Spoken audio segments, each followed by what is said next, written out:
Hey y'all, it's Kenitra. I'm Adi Busola. And we are BGMT. Alright, so today we're talking about a subject that is near and dear to both of our hearts, which is music. Yeah, a little background on when we first met. I know we talk about our freshman year a lot. It was a time for us. Like, this is when we became like... What a time to be alive. Remember that night that we really bonded? Halloween. We bonded that night, and that sparked the friendship that got us to here. Mm-hmm. But that friendship wouldn't have made it here if it wasn't for music. When you live with somebody else, you have to learn how to cohabitate. We learned how to do that very quickly, actually. A lot of people had roommate issues. Clearly, we did not have roommate issues. We're still sitting here. As much. I used to eat all her snacks. Yes, you did. You and your brother. Shout out to Yemi. Actually, no, because he still owes me Doritos. But you know what? Beside the point. But we had a schedule, basically, on what music we listened to because we didn't know how much in common and different we were when it came to music. So, yeah. Yeah, for example, I was a fan of, like, rap and hip-hop and stuff like that. Mm-hmm. Like, I listened to what, like, my brother and my cousin would listen to growing up. And she did, too. Yeah. But I just wasn't a big fan of, like, Southern rap. Mm-hmm. Mostly because I just didn't fully understand everything they were saying. Like, around that time, that's when, like... Was it around that time? Well, around that time, Migos had just... They had just come out, but they were making a name for themselves outside of the South. Yeah, so I just wasn't a big fan. And we were listening to Future, too, at that time, too. I was a big So I Future just fan wasn't into it. It was just like, whatever, she'll play it. Mm-hmm. And it was whatever. But I learned to like it, actually, because she would play it a lot, and then some of the beats were just like, wow, this is really fire. Wow. Yeah. This is fire. I never heard a beat like this before. It was really... I liked it. I loved the beats. I was always a beats person. A lot of the times, I used to like a lot of music that, like, the lyrics were just so bad. Yeah. But, like, I was a beats person. And I always ended up liking songs that, like... If you know, You're the One I Need. You're the One by SWV. Yeah. That song is a side chick song. Got the hits. No, I'm gonna play you when we're done recording. I'm gonna play you the acapella of Rain. Bruh, the acapella low key sounds better than the original, even though Rain is like one of my favorite songs of all time. But the acapella, you're like, that's why I love this song. Yeah. Like, they sang that song they knew how to sing really well. But no, like, even for her, like, I introduced her more into trap and all that stuff, because I am a big trap music fan. You know, even though the lyrics go against what I stand for, it's good. Like, I love it. I'm a big fan of Southern rap. I always had, because I remember, like, being a kid, like, riding around with my dad. But if you're from the South and, you know, you listen to hip-hop and all the stuff that was hot back then, like, we listened, like, I remember being, like, 3 listening to Uncle Luke. Like, no question about it. We listen to Uncle Luke. Well, everybody knows Uncle Luke, but, like, do you know, like, Poison Clan and all those people, Splack Pack? Nope. Kilo Ali. Like, these are legends down south. Legends. And that's what I listened to as a kid with my father. It's not common that you hear a father and daughter listen to the same trap, misogynist, terrible lyrical content in terms of drug use and all those things together. But me and my dad do. But you hit me to Afrobeat. I knew nothing about Afrobeat before I met you. Afrobeat was not popping where I lived. I didn't hear it a lot. And we both got into soca a lot together. Yeah, we did. Shout out to Imari, because that's probably her fault. Imari. India. Oh my goodness. Shout out to them. Yeah. But the thing is, I listened to soca before, but it was not deep. Like, I was really a soca-holic. I understood what it meant to be a soca-holic when I got into college. Yeah. With India, because India was the only one with a car. She was chipping to class. This is like, anytime we was in the car, like, Bear Gal Mix Up was on. Bear Gal Mix Up. like, it's funny because I have all these music mixes, and if you from Massachusetts, Boston area, you know how big mixes were. This was 2013-ish, so like mixes were huge. Like that's all everybody listened to. India got us hip to so many mixes. A lot. And then now, like when it comes on my shuffle, I'm like, damn, it brings me right back to that moment. Like I can't hear Wine and Koch without India's head. Oh like, my here. goodness. Like right here, like so. Suka just okay.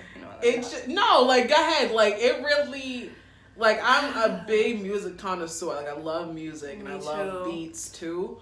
But like when that soca hits you, like nigga, like it's just a whole vibe. And like India, Imari, as time went past, Imari got me hip to Magic. Shout out to Imari. Yeah. We gotta have Imari on the show. Oh, we should. But Imari was huge influence on that. Like our years together, especially living together, certainly expanded my whole palette of music. Oh man. Because I would listen to like, you know, things other than rap occasionally. I listened to a lot of rap, a lot of R&B. We'll get to R&B in a second, because that's what really brought us together. It's R&B. But like all of that. But then I got Afrobeat from her, soca from India. And the thing is with Afrobeat, like I was into Afrobeat a lot, but like I really, really like was a big fan of soukous. Yeah. And even if you went to like even as a freshman, you wouldn't hear a lot of Afrobeat in the clubs and parties and stuff. Now you hear it all the time. Yeah. But even up until today, you're not gonna hear soukous at a party. That's what I want to hear. Like that's some deep African stuff right there. And I love you know what? Like I love it. It's one of the best genres in my opinion, because it sounds a lot like old school Cape Verdean music. They don't really like, they make it now, but it's like updated. But like I'm gonna play you a few things after we get off like the line, but it reminds me a lot of that. So that's why when I heard it, I was like, yo, that shit. Yeah, a lot of people say that like soukous is something that they used to listen to when they was younger. Like they had the tapes, the cassettes they would watch when they were younger. Yep. So like a lot of people do like it, but it's just like that was my favorite. Like people thought Afrobeat was my thing. People would be like, yo, what's that song? Yeah, that's old. But like soukous is really my favorite. I love it because I used to dance to it a lot.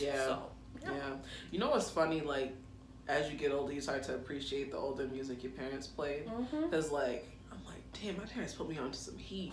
Like some heat, like obviously music we listen to now like it's good, but like that's like that's that shit, bro. Like that's like the music that we used to listen to on Sundays. So we had this thing called Soul Sundays, so we listened to nothing but R&B music on Sundays just to like keep the vibe, and like that's usually the day we were being lazy and catching up on homework and cleaning and stuff. And that's when we would play the SWVs, the In Vogues, all of those girl groups. Like there was some men sprinkled in there too, but like that was what really brought us. I was really into Solange. Yep, she was. At that time, I was playing Solange like crazy. She was. I loved it. Yep.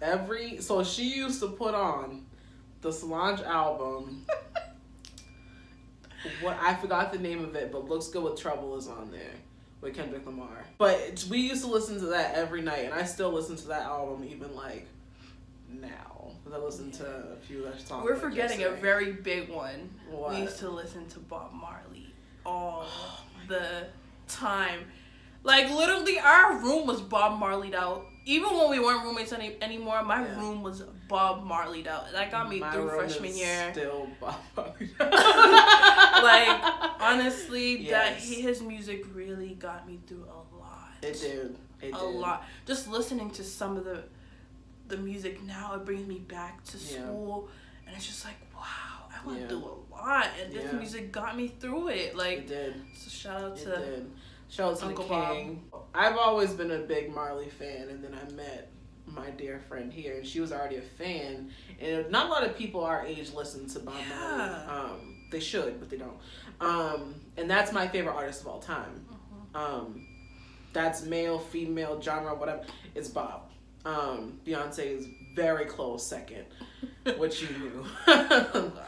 I'm definitely Beehive. I'm not the person who's going to attack you online, but I'm going to just let you know you're wrong if you don't like her. But Bob Marley brought us together, specifically the Survival album. Because we listened to that from beginning to finish. Even now, like, I can put that album on, and like if I'm having the worst day of my life, I will just feel better.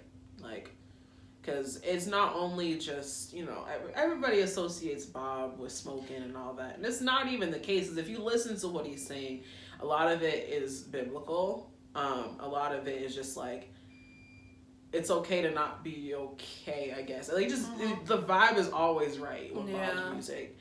And we both went through some very trying years while we were in college, like with our own personal things, and that brought us together. Yeah, that it actually kind of makes me emotional. Yeah, I'm trying to keep it together. I'm trying to keep the thug, you know, trying to contain it. But we went through some things together, and that album brought us together a lot.